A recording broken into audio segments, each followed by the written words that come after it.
Gotta have, you gotta have, you gotta have knowledge for life. You gotta have, you gotta have, you gotta have knowledge for life. You gotta have, you gotta have, you gotta have knowledge for life. You gotta have, you gotta have, you gotta have knowledge for life. You gotta have, you gotta have, you gotta have knowledge for life. You gotta have, you gotta have, you gotta have knowledge for life. You gotta have, you gotta have, you gotta have knowledge for life. You gotta have, you gotta have, you gotta have knowledge for life. You gotta have, you gotta have, you gotta have knowledge for life. You gotta have, you gotta have, you gotta have knowledge for life.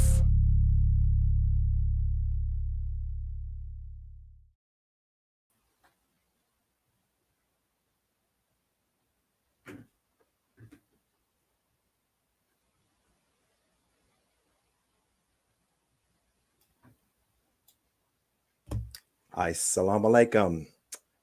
In the name of Allah, the Beneficent, the Merciful, I want to welcome everyone to What is Black Culture?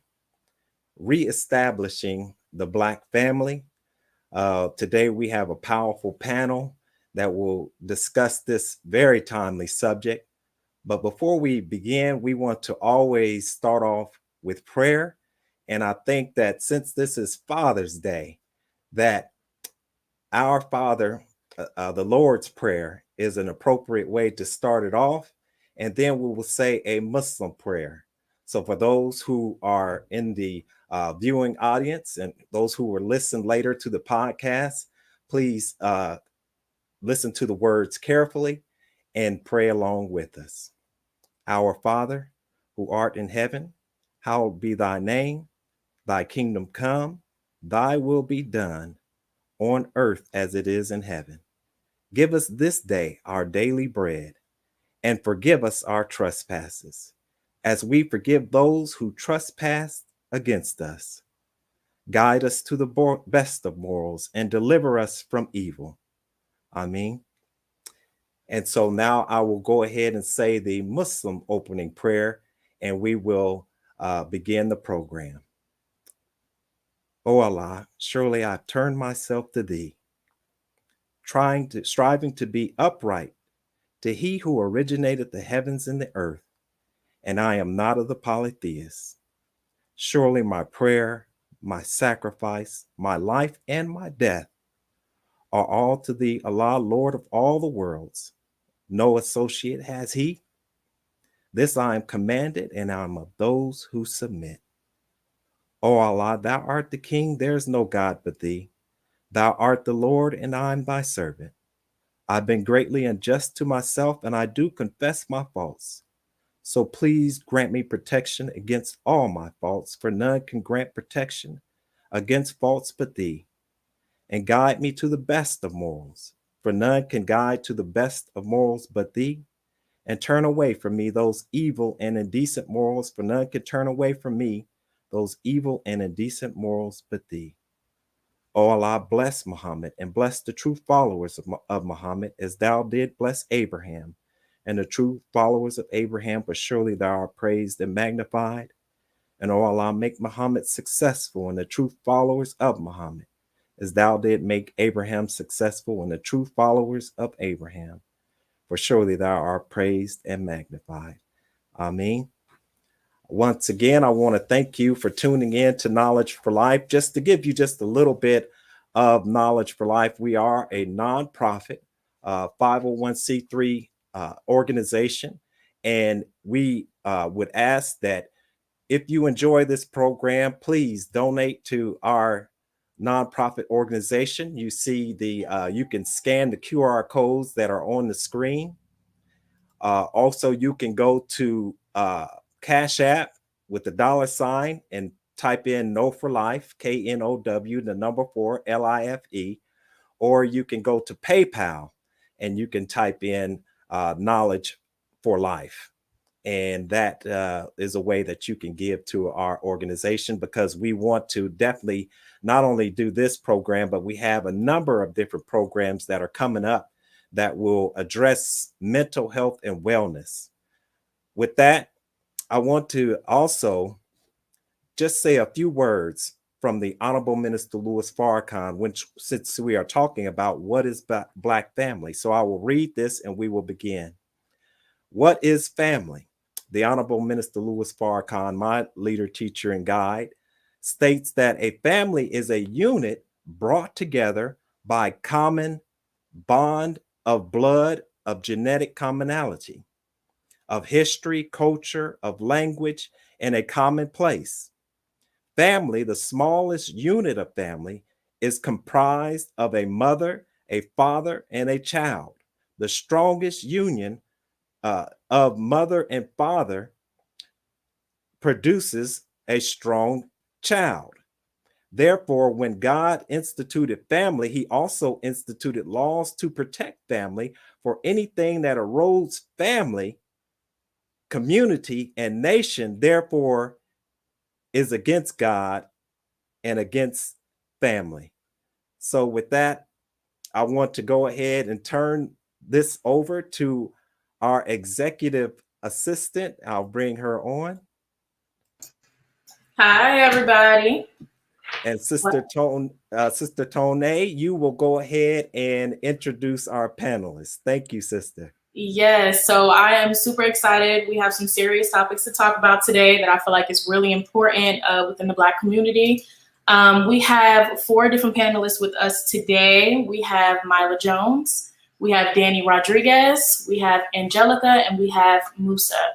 Now, today, I want to thank everyone, first of all, for attending and agreeing to be a panelist. We're here to talk about some significant topics that are crucial to understanding the Black community, which is why we have you all here today. So we're talking about Black culture. What is Black culture? Now, I have some targeted questions for each and every one of you, but this is an open question that I hope you all can give some insight on. What is Black culture? Can we start with Danny? Okay, put me on the spot. All right, here we go. So when I say Black culture, of course, I mean, African descendants of Africans, whether they live in Florida, whether they live in Dominican Republic, whether they live in South America, Brazil, or they're here in Dayton, Ohio. What the descendants of Africans do throughout the diaspora, right? And we also know that culture is everything: art, music, politics, music. So that all encompasses culture, and that is Black culture.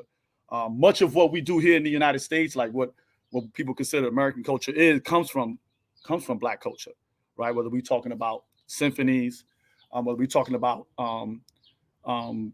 cuisine, right? Because we know that you have people like Hercules Posey, right? Who was his master was the horrible George Washington. He's considered the father of American cuisine, right? So I hope, in a nutshell.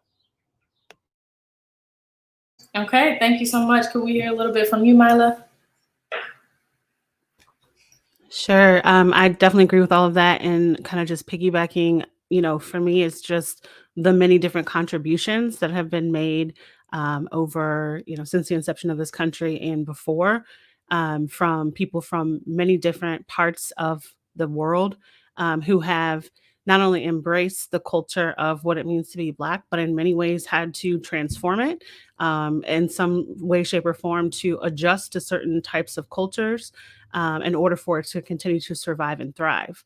And so I think that's a big piece to understand too, that Black culture is very resilient and transformative. And oftentimes we've had to make different types of sacrifices in order to keep it preserved in a way that it remains true at the heart of what we believe it to be. But also while being very flexible and open to these transformative type processes that have happened as people have begun to embrace that culture more, in many ways kind of, shape it into what they believe Black culture to be, sometimes for the good of our culture and sometimes for the detriment of it. And so I think it's really important that we're having this conversation today so that we can truly identify what Black culture is at its root, and maybe talk about some of the ways that it has transformed into things that we may not want it to be as people of color. Thank you so much. And your earrings are beautiful. Oh, thank you. You're welcome. Can I hear a little bit from Angelica? Yes. So, my definition of Black culture is what is in our true nature. Because the Black man and Black woman has been taken out and robbed of their true nature, I believe that we have been given a false perspective of what Black culture is. So, being Black in America, the true Black man and Black woman, we are the original builder, the original architectors of this world. And you know, because like I said, we don't actually know the true meaning of Black culture based off what we've been taught. I'm really glad we're able to have this conversation, because I believe that once we're able to dig into the root, just like my sister stated, of what Black culture is, we'll be able to take in the true nature of ourself and be able to continue to build on a new civilization. So, yes, ma'am. Thank you so much. Can we hear a little bit from Musa?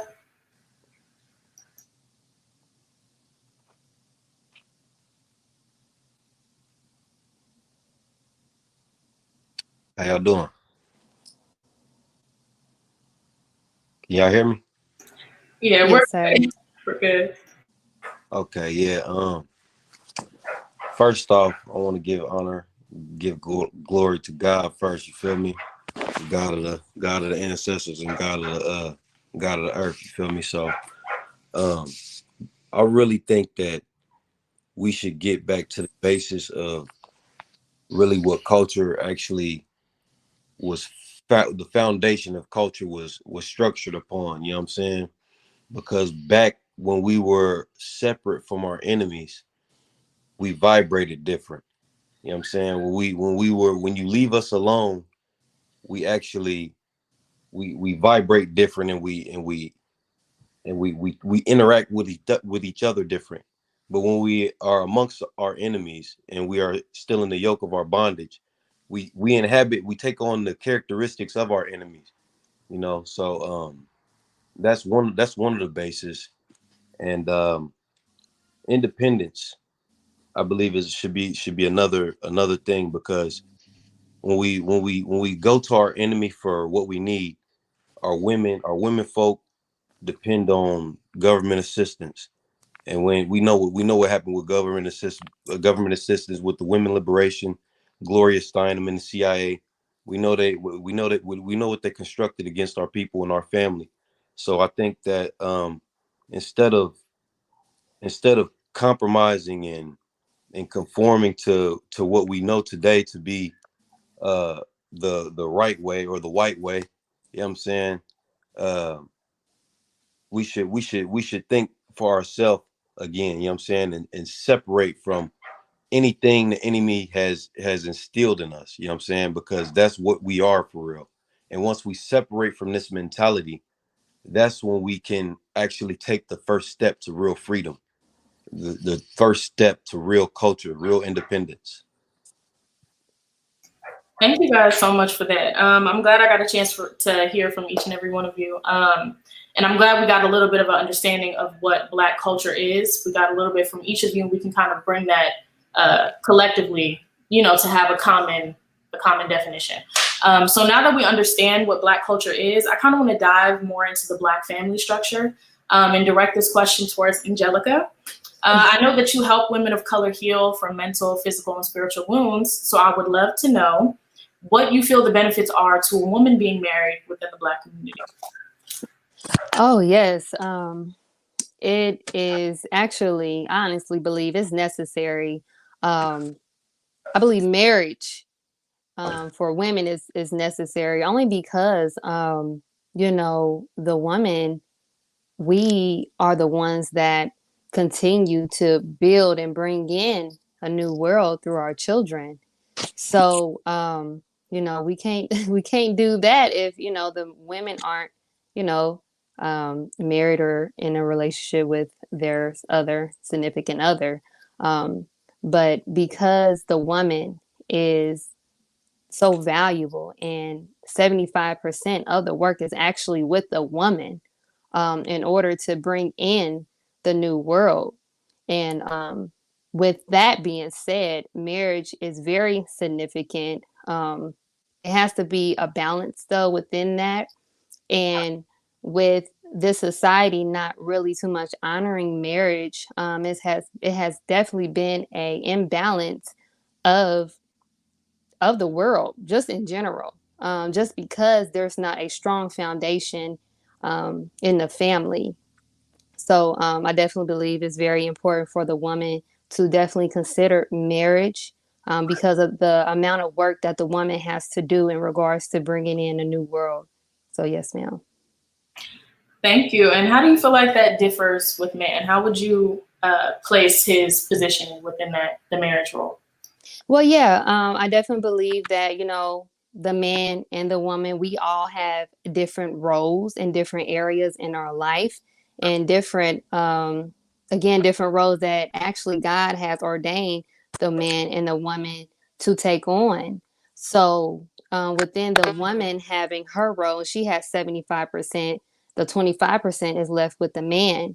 So in order for us to have a common union, in order for us to actually see Black culture being able to be expressed in the right way, the man definitely plays a part in that 75%, which is that 25% that we need to make it 100%. So yeah, the man definitely plays a part in that. And like I said, as long as the man is able to play his role, the woman is able to play her role. I'm sorry. You're able to have a common union and be able to bring in a new world together as one. So yes. Absolutely. Thank you so much. And I do feel like that's the perfect segue into my next question. And this one is up for grabs for anyone who wants to take it. Dating versus courtship. Which one is more celebrated within the Black community? Anyone who wants to take that can. Dating. I talk about it. Or it doesn't matter. I say dating too. Is there anything else yeah. I say something after. Well, yeah, I definitely believe that dating is on a high level here in Black culture, or whatever we may perceive as Black culture here in this world. And I honestly don't believe that's good, because when it comes to dating, dating. I'm sorry, I'm about to say dating. All y'all, dating don't have a specific aim or specific goal. So when we are just dating, we are not dating with a purpose. We're just getting into relationships and just going off our feelings. And most of the time, unfortunately, a lot of us are driven off of emotions. And because we don't have the proper control of our emotions, sometimes it may lead to situations that doesn't even need to even happen. So I definitely believe dating is actually on a high list of what we got going on right now. However, I definitely don't believe that dating should be something that we should continue as a Black culture. We should get back to courtship, because with courtship actually has a goal. It has a foundation. It has a structure into how to actually understand yourself as a woman, understand yourself as a man, understand the role of a woman, understand the role of a man, and actually come together and actually be able. And what I love about courtship is the simple fact that you're able to really get to know and understand a person before you agree to spend the rest of your life with them. So yes, ma'am. Thank you. And I know Musa wanted to have a few words on that too. Yeah, I believe that dating is actually more like I mentioned earlier. The CIA devised a plan back in the women's liberation. Pardon me, the women's liberation struggle, because there was a Black sister named Queen Mother Pittman, and there was another Black sister, I don't remember her name, and they constructed certain plans with a white lady named Gloria Steinem, who actually ended up being exposed as a CIA agent. And when you look at that for what it is, and actually go to the etymology of the problem, which is the man being kicked out of the house, or the man being unemployed and things like this. Now that makes the woman feel like she doesn't really need him because of financial stability purposes. You know what I mean? So when we look at this, marriage, back, look at our grandparents for say. I'm not sure. I mean, you guys look fairly young, but if our grandparents and our grandparents, they started talking to each other or dating when they were like 12 and rocked it out till they died. You know what I'm saying? Like, I have a great aunt, and she met her husband when she was 12 years old. They stayed together, had the family and everything. How many of us know anyone who has done such thing? You know what I'm saying? These things have died off. You barely see stuff like this because of the demasculation. You know what I'm saying? That's actually another part of the genocide plot. They demasculate our men, put them in dresses, and make them join the Rainbow Coalition. You know what I'm saying? And that's why we got 12-year-olds walking around the 937 Dayton wearing crop tops. You know, I mean, it's in.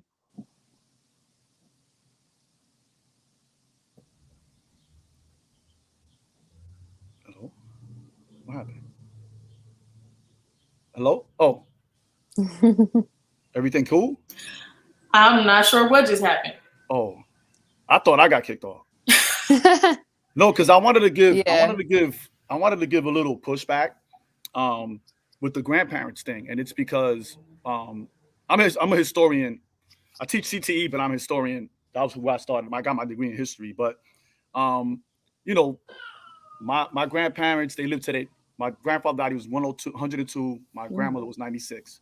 They were together, 60, 70 years. But remember that when they were coming up, they didn't have malls, they didn't have movies. And where they lived at, they didn't have restaurants, right? So you ate at home. So like, you didn't go out on dates. The way it worked was, if you knew somebody was like, hey, my nephew, he's coming of age, he's about to get his farm, he's looking for a wife. And then someone would be like, oh, I know someone over here, my niece or my daughter or my friend's cousin is looking for a husband. And that's how it usually worked. We didn't really start seeing more and more people dating until like the 30s and 40s, if you had the money to do it, because a lot of our ancestors didn't have the spare money to, the disposable income to go on dates, right? So that's really was more like an upper class thing.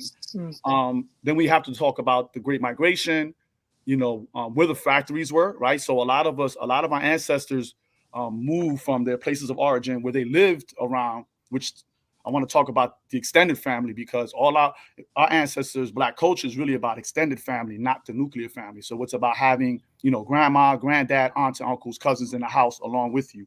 So that's different from the nuclear family. And I think moving away from that is actually will help disintegrate our community. But anyway, jumping ahead. So a lot of us moved from our original communities where our families were from, and we moved to the cities, right, where we didn't have a lot of family, right? So a lot of us ended up, working in factories versus working on a farm. So a lot of people started dating because they had more leisure time, right? So that's where the dating comes in. And again, that's a very modern phenomenon. We're talking about for the average person, working person, we're talking about 60s and 70s, right? Before that, you had to have, like I said, disposable income to do that. But before that, most people, even white folks, they would say, hey, I'm trying to get married. I'm looking for somebody. And someone that can, someone you trust would say, hey, I have a potential partner for you. And they will make kind of like a betrothal, like they did back on the continent, right? Betrothals, right? So it kind of worked that way. So, but I will agree that we do more dating than courtship, because that's courtship, right? Courtship is, I have a potential partner for you. And then someone else will say, I have a potential partner. And then we will link together and we will vie that person through the community bonds that we had, right? So, this person is a decent man. He's very honest, makes a good living. She's a decent woman, takes care of herself. She's very known in the community. Perfect match, right? But we don't do that anymore. So we do more dating. You're right. We actually do more dating, but I think it's more economic, and where we at now in what we call the postmodern world, where we don't have that many factories. We work, we do more white collar jobs. We work from home, right? So that's where that's at.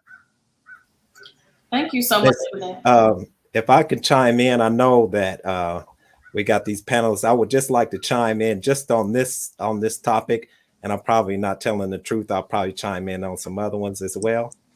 But I do agree with, of course, everything that I've heard. I just know that as an older elder individual with going through the courting process and the dating process, that what happens in the dating process is that because as men we haven't gone through a rites of passage, and we don't really know what it is to be a man. When we go into dating, we go into dating many times just on that physical level. We never really even take into consideration what comes after dating, what comes after that physical relationship. And I could say that, from studying that physical relationship, once the man and woman have intimacy, that begins to blind them to the other person's reality, right? So we don't, once we have that physical relationship, we don't look into their finances.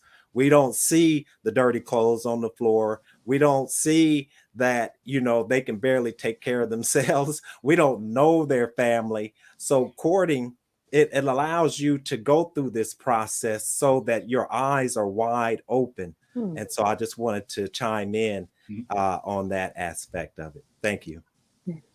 Thank you. I thought he was going to call me out, because every time somebody gives me, so when somebody asks me for dating advice, I always tell them, I've been married almost 23 years. Last time I dated was in the 90s. So, my information is outdated, right? Hey, it's all good. Yes, I'm glad we're getting into the conversation too of the roles, like in the dating and the courtship process. And I feel like growing up in this generation now, how we see social media, I feel like it definitely puts a stereotype on what relationships are, what marriage is, and what to expect from it. And we never actually get to step our foot into it and really, understand what it means to be with someone for life, or what it means to commit to something like that. So I'm glad we are getting into the conversation of that. And I feel like the thing that we so rarely talk about is how it affects the children. How there's a lot of the times where we have a woman, we have a man, and they create a relationship, they create children together, but there's no real structure around that. So I do want to direct this question to Danny or Musa, whichever you guys want to take that one, and Mila, because I know I haven't heard from you as much. How you feel the effect of the roles in the mother have on the children in the Black family? Man, that's heavy. I go ahead and jump in. Okay. My mom raised the four of us. We grew up in the projects in the Bronx, right? During the height of the crack cocaine era. So I literally saw, like, I remember a time before crack. Shout out to Jamil Shabazz for that book. I remember a time before crack, and then I remember, like, immediately what happened afterward. Like, so literally overnight, people had access to automatic weapons in our neighborhood, and people were just selling crack cocaine, like they was like giving it away. So I remember that specifically. My mom, thankfully, my mom's still present. She's still here with us. And she had a tremendous influence on me and my siblings. Like, if you meet my siblings, you'd be like, oh, wow. And then you meet my mom, you're like, okay, she was on it. And I think my mom's instilled in me the idea of community and giving back and your duty to help people. Like, there's a lot of habits that I have today is because of my mom. So my mom had a big influence on that. But what I think the biggest thing that she instilled in me was that it takes a community to raise babies, right? Even my partner and I know that it could just be like, if I could write a book on all the people that had a hand in helping raise our children, our four wonderful children, that they're just amazing. I can talk all day about that. So I think she instilled that to me in the beginning. So there was she put a lot of men in my life, a lot of women and men in my life that had, like, profound impact on me. And again, I could write a book on that alone. But I do believe that the mother is the first teacher, right? Whether it's nourishment, right, physical and emotionally and spiritual, like, mom is the first. She's the first one. Matter of fact, they say that children don't look for their fathers till they two, right? They only want comfort from their mothers. So I think that is crucial into the growth and development of our children. And in our community, right? The mamas, the aunties, the grandmas, even at work we have grandmas, that that we lean on for support, emotional, all of that stuff. So I think crucial could have see it, you know what I'm saying? And like what the God said, they say they shine the light, you know what I'm saying? They shine the light from God onto the babies, right? So that's definitely their role. So can we hear from Professor Mila, especially on this one? That's powerful. Well, I mean, I definitely agree. I think the role of the mother is central to the development of every individual child. I believe that motherhood is the most challenging role any woman will ever take on, have the privilege to take on. It is a privilege to be a mother, but it is definitely challenging. And depending upon your circumstances, those challenges could be compounded if there are um, different things that have prevented you from having some sort of a partner in the home to help take on that load or that burden of all of the sacrifices that you make as a parent. And so I would say, yes, absolutely. The role of a mother is extremely important. And depending upon who else she has as far as the support system, it becomes even more challenging because as you're going through already doing all of these things, you might also be challenged with making sure that that child or those children also have these different types of role models and influences in their lives that are positive, ensuring that they have all of the resources that they need. So, I've been blessed to not have to raise my child as a single parent, but I have many friends and loved ones who do.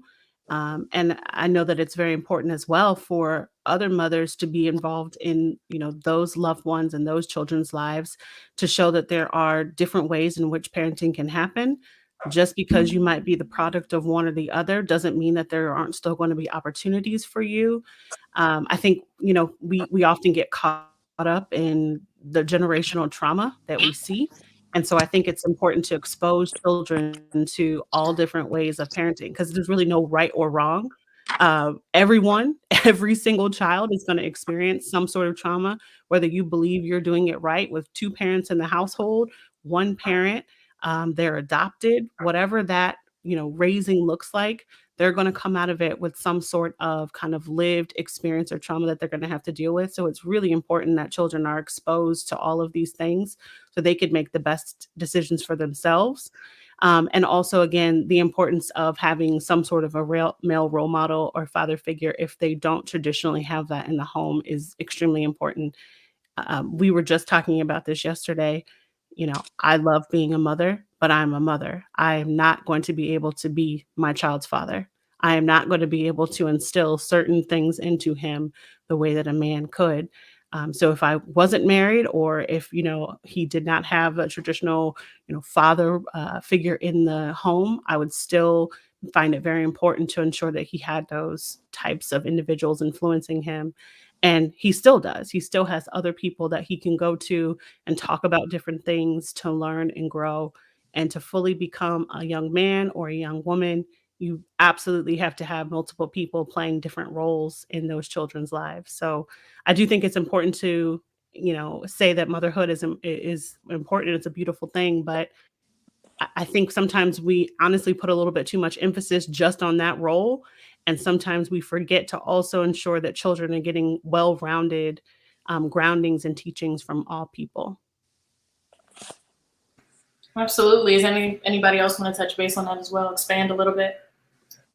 It was the Honorable Marcus Mosiah Garvey that said in his book, The Philosophies and Opinions of Marcus Garvey, he said about the woman that the night is today, is woman to man, the period of change that brings us light out of darkness, darkness out of light, and semi-light out of darkness are like the changes we find in woman day by day.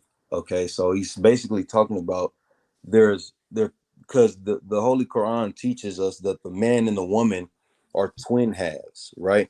You can't have a god without a goddess, so you can't teach your daughter how to be a goddess if you're a god. You can't teach your son how to be a god if you're a goddess. You know what I'm saying? Just like my sister just said, you can't teach your son how to stand up and urinate. You know what I'm saying? As a woman. You know what I'm saying? And there was a meme I saw someone showed me the other day where a little girl was standing up at her little potty chair trying to use the bathroom, and she was being raised by a single father, and that just goes to show how these impressionable, tender minds can be so manipulated at a young age, you know. So it's not really their fault. You can't blame the children. We must blame ourselves. So that goes back to the culture thing. I believe it's completely necessary that we go back to that, because in the culture of our ancestors, we didn't tolerate certain things. You know what I'm saying? It wasn't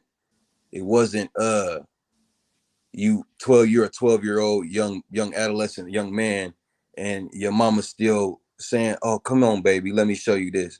If you treat your son like a "come on, baby, let me show you that," he gonna be a "come on, baby" type brother. You feel me? And he gonna be a flunky for real. You know what I'm saying? I've seen it. I've seen brothers get raised by their mamas, and then they grow up with no testicular fortitude. You know what I'm saying? That's the proper way to say it. But people around our culture and around the hood would say that nigga ain't got no nuts. You know what I'm saying? And that's not me being vulgar, but that's just how people say it. You know what I mean? So when we talk about the culture was at a certain age, you will be up under your father. You're not up under your mother all the time when you're a king, when you're a heir to something great, when you're about to be a chief or something like that of your tribe. You know, so we must get back to manhood.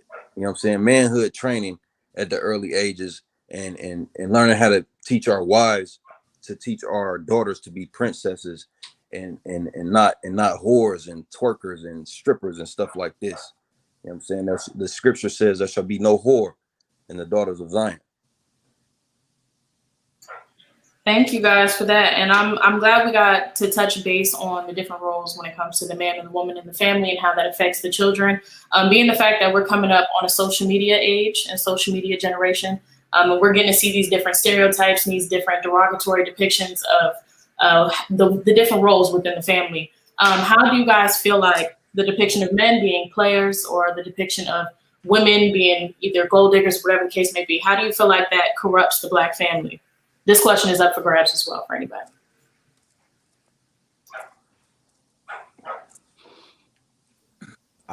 I'll go ahead and chime in.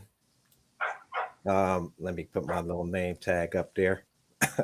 I'll go ahead and chime in on this one. I think because we live in a society that tries to dictate Black culture, when we listen to the radio, right? When we listen to tell a vision, right? Somebody else telling their vision, these type of things that we see on television are programs. And we have to understand that words are spells, right? So when we have these programs on both television and radio, these programs are trying to indoctrinate us to follow a certain culture that is self-destructive.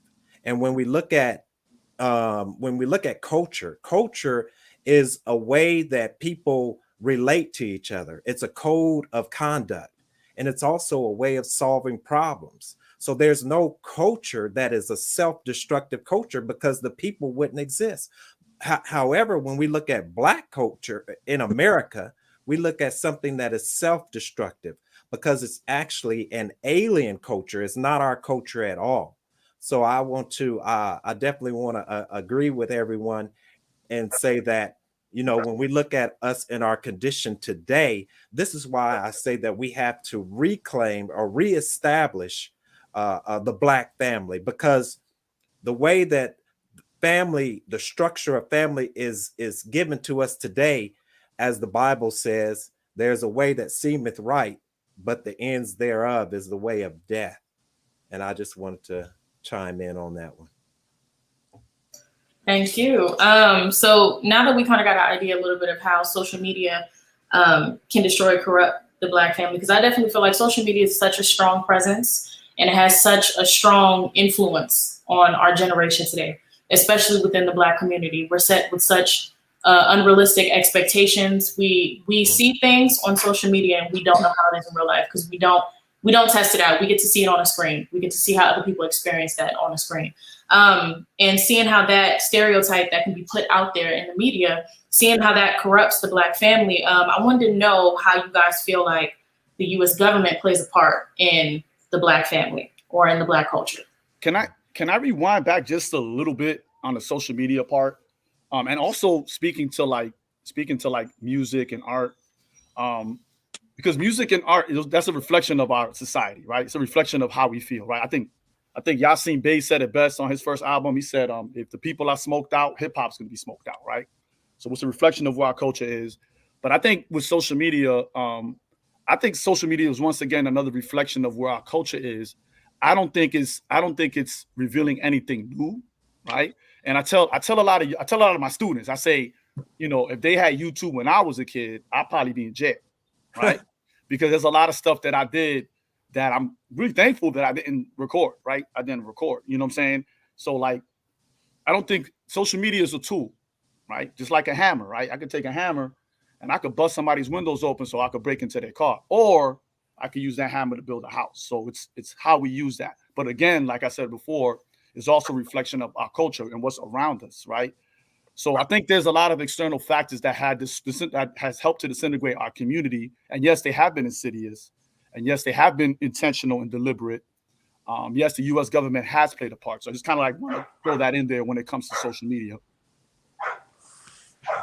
Does anybody have anything to add to what Danny just said?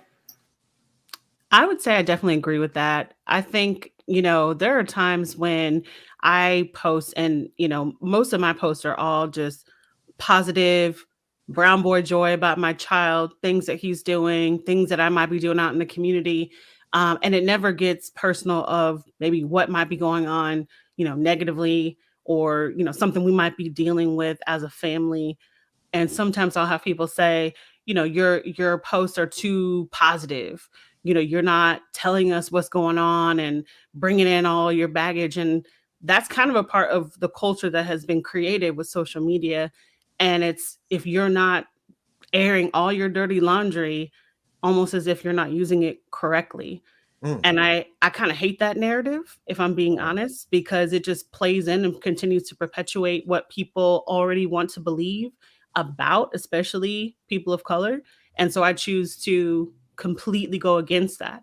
Like, you're not ever going to see me say anything negative about my brown child. There's already going to be enough of that in his life. So why would I put that out into this public social media space that people can then leverage for his entire existence? And so I really actually hate that we have made that a part of the culture in general, that you've got to post all this stuff. And if you're not posting all these negative things and you're not keeping it real, it truly bothers me. So I wish that as a part of how we leverage social media into what, his point that he made, we can be the owners of what that culture looks like. And I would hope that down the road, we start to flip that narrative so that people can see Black and brown people in their most positive joy and us uplifting one another and not using it in a way that it continues to break us down and allow other people to break us down as well. I'm actually so glad that you said that, Mila, because I was just about to ask, what do you guys feel like is a good way to utilize social media so that it could benefit the culture? Is there anybody that has any that wants to? I think the way the algorithm works, whether you're on Twitter, whether you're on Facebook, whether you're on TikTok, well, TikTok is a little bit different. The way the algorithm works is what you like, right? What you watch extensively, it puts on your timeline, right? So if you're somebody that likes to see people fighting and you're consistently watching that on your timeline, reposting, liking, watching extensively, that's what's going to stay on your timeline. Is that why all those things if you're pop up on my timeline, brother? Was that nothing? Was that so? Like if you're a foodie, for example, and that's what you're about, that's what you're going to see in your timeline. There's going to be some things that sneak in. That's why I was saying TikTok is different, because TikTok has actually admitted that they actually control who gets at the top of your timeline and who does. They've admitted that. TikTok has admitted that. Whereas Instagram or the other ones, they have an actual algorithm. Just like when you Google is an algorithm. If I'm Googling comic books all the time, they're going to consistently show me advertisements for comic books, comic book movies, comic book T-shirts, all of that stuff. And that's so I can curate my timeline. But on TikTok is different because TikTok, they choose what goes up top and what does not. So I would like to hear from Sister Angela. She's Angelica. She's a social media influencer. okay. Oh, yeah, no. Can we hear from you, Sister? Yes, sir, Brother Steve.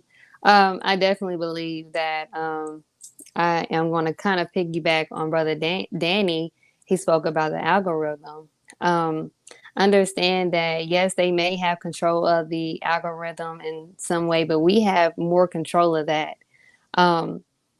Once I dedicated basically my social media page to be, healing and inspiring to others, I ended up catching an algorithm of that same kind, seeing more positivity, more upliftment.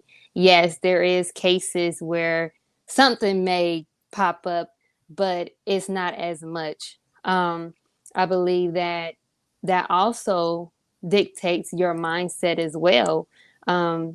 We see certain things on social media, but it's all about what are we allowing ourselves to see and what are we taking in from that and how are we going to change it. I know we're in this culture of, the AI coming in now and all this technology stuff, but I truly believe we have more power than we think. Like, with said again, the algorithm, like, yes, they control the algorithm, but if your mindset isn't on a positive mindset, it all goes back to you. What are you taking in on a day-to-day basis? What are you looking up every day? What are you looking up on Google and or on YouTube, every day? And based off your thinking and your thoughts, that's what you're going to project. That's what you're going to see. So I also believe that when it comes to social media and the way that we are controlling, the way that social media is being controlled, it has a lot to do with our mindset and what we taking in. So, yes, sir. Beautiful. Thank you so much for that.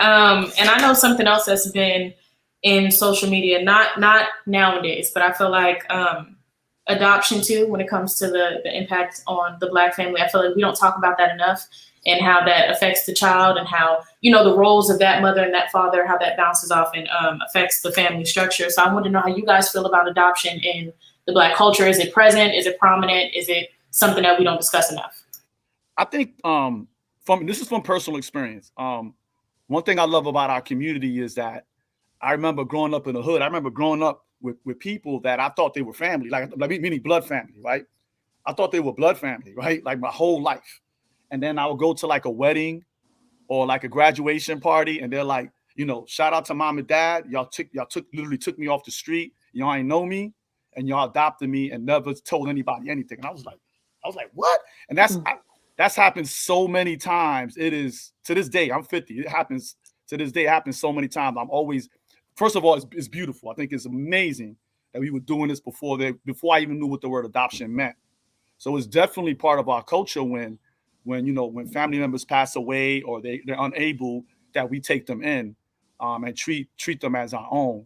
I even love how my students refer to one another as family, and they're not really family, right? Or they refer to like some of the staff as family, auntie and uncle, granddad. They always call me triple OG or granddad. And I think that's really dope because I know it comes from a place of love and it comes from a place of affection. My point is that our community has been doing adoption informally centuries before the even legal adoption ever came about. Absolutely. Does anybody? I wanted to say something about adoption. And again, like my brother Danny said, we've been doing adoptions for a long time. I believe that adoption has now been stereotyped in the way that people view adoption isn't in the I guess, best lightning as far as what people may think about adoption. And also the way that adoption is being carried on now. Like, even with my situation right now, like my mother is actually took in and adopted my nephews, just because of certain circumstances. Um, However, the adoption agency actually, is seeing, that's the thing, the enemy has their hands on things that are natural. Adoption is natural, like us taking in other children and other family members. It really doesn't even need the word adoption. Like, it's just what we do naturally, right? So since the enemy has put his hands on the adoption agency and adoption system, it has a, I want to say, ugly face on it now. And then now you see with adoption, you see that they also are trying to continue to separate, the black children with black families and put them with white families. And that's in the case of what's going on right now, with my mom and her situation with the other brothers. They're with a white family. So I believe it's a way to continue to control us and be able to continue to control our children. So I just believe that, like I said, my brother Danny said, adoption is just what we do.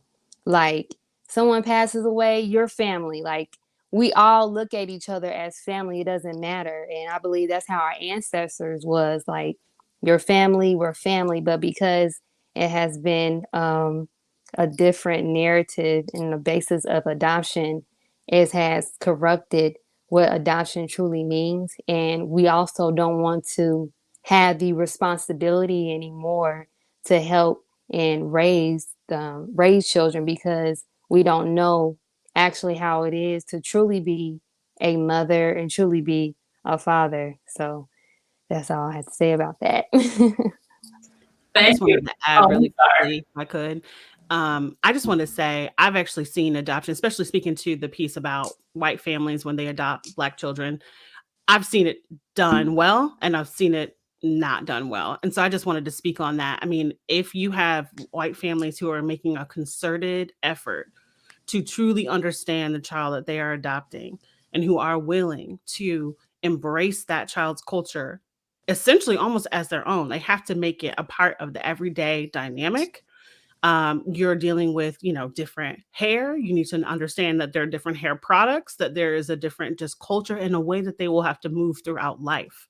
And so I have seen parents who truly take that on and who do the right thing and try to keep, that child engaged with their family for whatever reason that they, had to be taken away, try to keep them involved with their siblings, other extended family. When it's done that way, I can, respect that. But I've absolutely seen it the other way, where they then try to basically say, you're a part of our family now, and therefore we're going to raise you as a white child, as we do the rest of our family. And that, I think, is detrimental to that child's growth and development, and certainly in their understanding of who they are and how they actually need to move about in this country. And so that is when I get very challenged by this whole concept of adoption. I think that every child deserves to be in a loving home, Yes. but I do believe that there are times, if you have, white families that are not willing to truly embrace that child's culture and what this means, it can be very detrimental, and you can find them in more dangers than potentially in the environment that you're taking them from. Absolutely. And I'm actually glad that we got to expand more on the word adoption and kind of refer to it as a sisterhood and a brotherhood within the community, because it's so important to feel that. I feel like throughout generations, to treat each other, you know what I mean, as if we're family. I help you, you hold my hand, I hold your hand. And being the fact that there's an absence of that sometimes within the community, I feel like it can be very detrimental. And how do you feel like the absence of that can affect the generations leading up? Anyone can take that. Are you saying how? Could you kind of ask that again? Like, how Black unity is affecting how we raise the generation coming up? Yeah. So how do you feel like the absence of that can affect the community when we don't have that sisterhood and that brotherhood. Oh, wow. It affects it tremendously. I actually just did a podcast with a brother and we were talking about Black unity for healing, because within our unity is a healing. And because we don't know ourselves personally, we don't know our true nature and of ourselves, we're not able to look at our brothers and sister in the same matter. And because we can't even look at ourselves as important as God's, we can't look at our brothers and sisters as important as God, we're going to end up carrying on that perspective onto the new generation that comes. So because they don't know themselves, and then when they grow up, they can't even see themselves in others, they're not going to be able to value themselves. So we continue to have a dysfunctional, I always say like a dysfunctional family going on as the children continue to rise and continue to grow. Because for one, we don't want to look at ourselves in regards to things that we have to work on within ourselves. Because like I stated again, if we're not able to look at the person inside and things that we have to work on, we're not going to be able to look at our brother and sister the same and to even want to come together at all.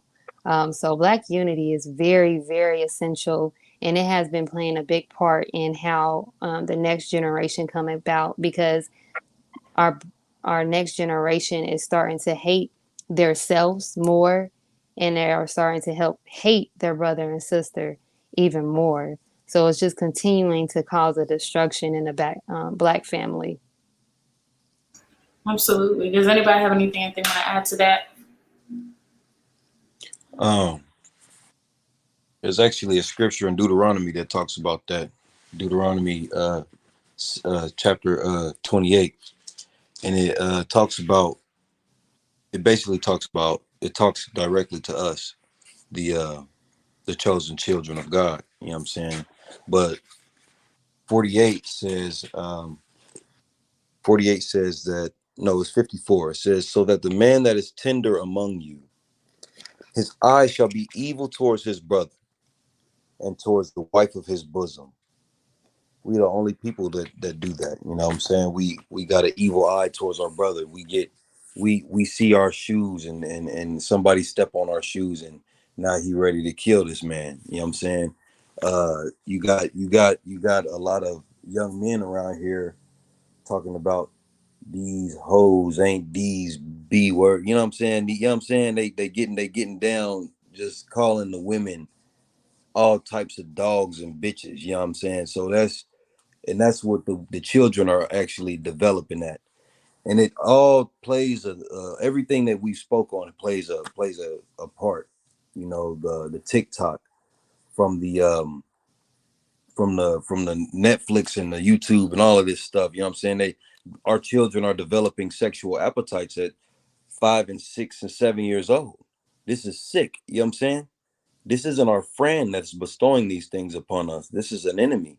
You know, so we must evaluate that extremely careful, because the generations have gotten worse and worse and worse. They haven't gotten better and better.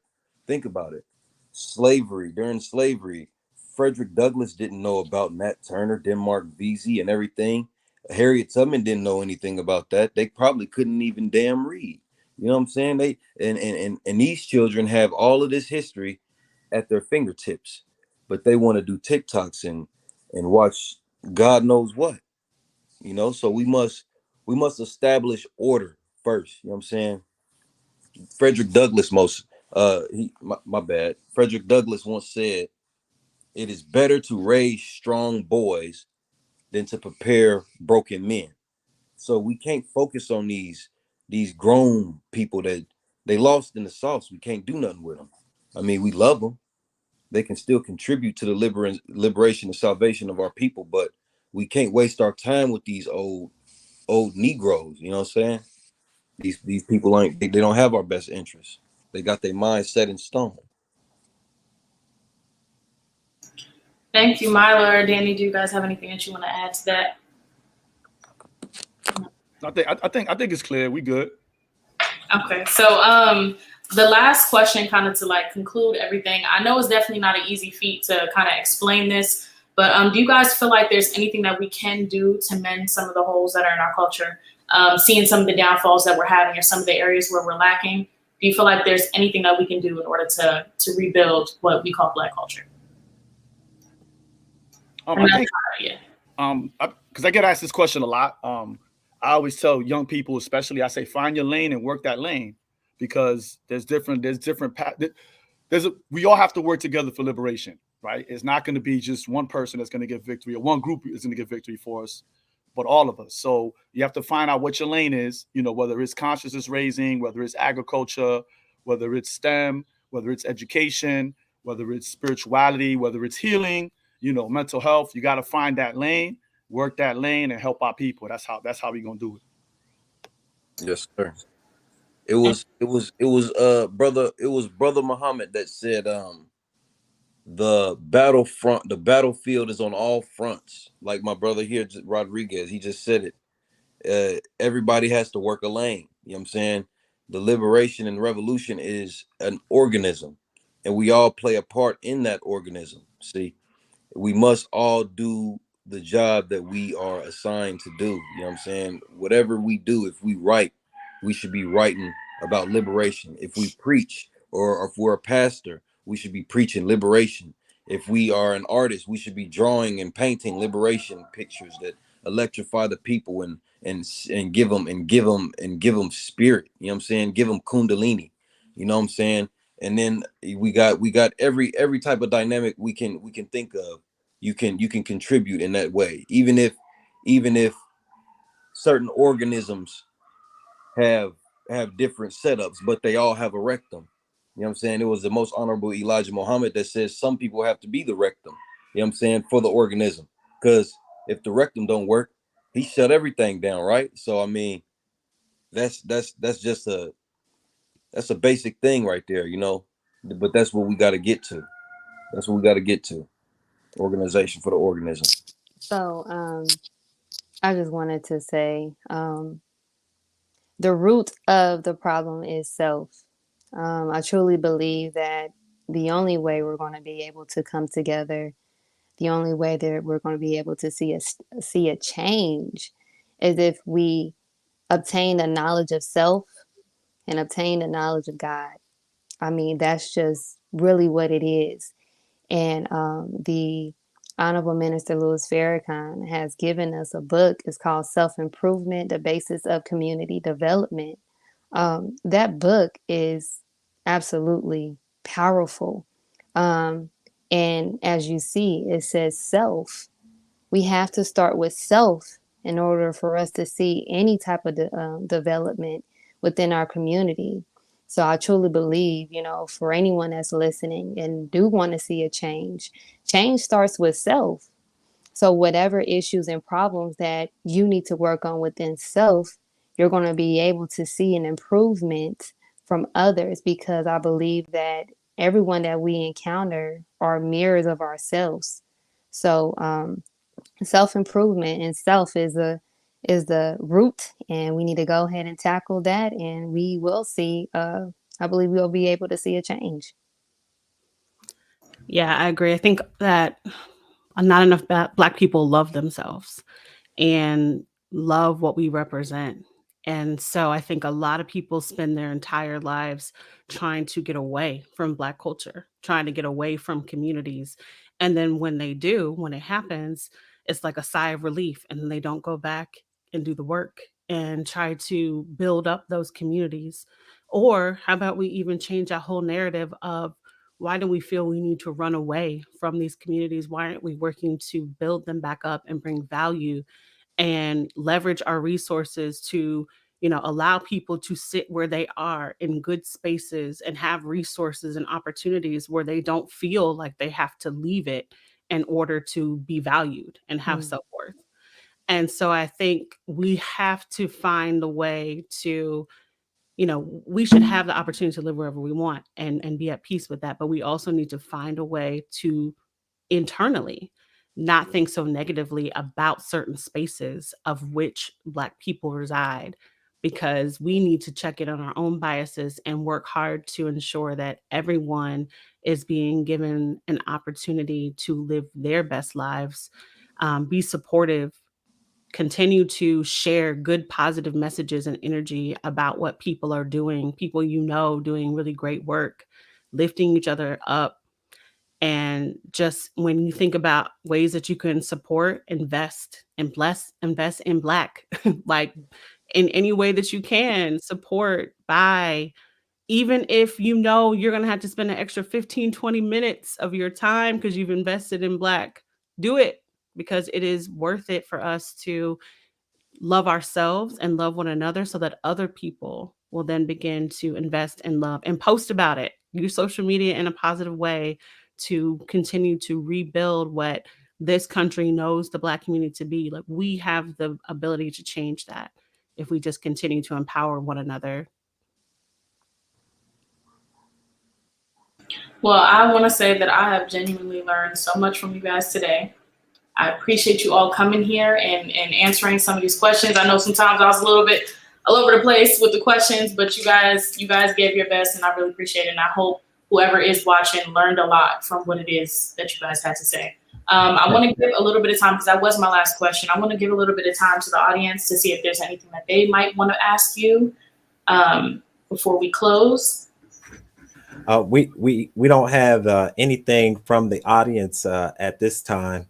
Okay. I just wanted to just make a comment on the program today as well. I want to definitely thank you, Sister Tone, for doing such an excellent job. Panel, please give our sister a round of applause. I mean, this sister is cool, calm, and collected. Thank you. Thank She you. was cool, calm, and collected going through these questions. She did an excellent job. And when you have a moderator like that, they kind of set the tone that you feel comfortable answering the questions, and you don't feel like you're going to be berated or anything like that. I wanted to also just thank everyone for coming on. Professor Mila, I thank you. You came real strong. Brother Danny, I want to thank you for coming in. I asked Brother Danny to be a part of this program yesterday because our brother Amaha had to drop out, and he was like instantly. He didn't even hesitate. I mean, he said the answer yes so quick. I was like, "Did you?" Oh, okay, good. Thank you, brother. But if you had shown me the questions first, I would have said no. Oh, see, You showed me that's those why I questions first, didn't. I'd be like, oh no, I'm good. Yeah. There you go. And I definitely want to thank Brother Musa, for coming and bringing, that youthful, perspective. Yes, it may be a little raw, but it's real. It's raw, but it's real. So I want to thank him, Sister Angelica. I want to thank you for, especially when you were commenting on that social media, because now everything that pops up wrong on my social media, I got to blame myself for giving it too much time. Yes, sir. And we all have to look at that man and that woman in the mirror, today, so that we can make family right. If I can, I just wanted to just read just a little bit about the what the minister said about how to reestablish a Black family. It's just one sentence, and then we can go ahead and close on out. He said that we can never rebuild the family without starting where Allah God started in the beginning. He started by creation, or the making of man and woman. He said, therefore, the Million Man March and the Million Woman March was our first step in the process of rebuilding the Black man and Black woman. However, unless we destroy the effect of white supremacy on our men and women, we will not be able to make man and woman in the right man and woman again in the image or likeness of Allah God. So just like you all are saying, we just have to go back to the root, back to like what Bob Marley said. We need to recapture our drums, recapture our culture, and then I think we'll be on that right path. With that, I don't have anything else to say. I want to also, definitely ask those who are watching to please follow, like, and subscribe to Knowledge for Life on our social media platforms. Donate to Knowledge for Life. We are a nonprofit 501c3, and we definitely need your support as we go into a program where we're going to bring Black mental health and wellness professionals to you to answer questions that you may have. So with that, thank you all for watching. If you all have anything else, I'll let you close it out, sister. Yes. Thank you, everybody. I appreciate everybody. I had a wonderful time. You guys answered every single question efficiently and to the best of your ability, and you taught everyone a lot. Thank you, guys. I don't know if my face is the only face up here, but we're going to make it work. Yes. Sure. All right. We'll go ahead and close it on out. Yes. Thank you, sister. Thank you.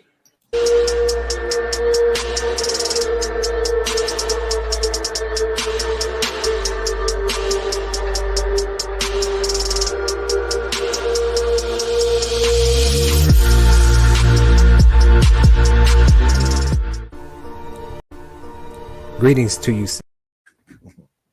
Oh, God. Yes, there we go.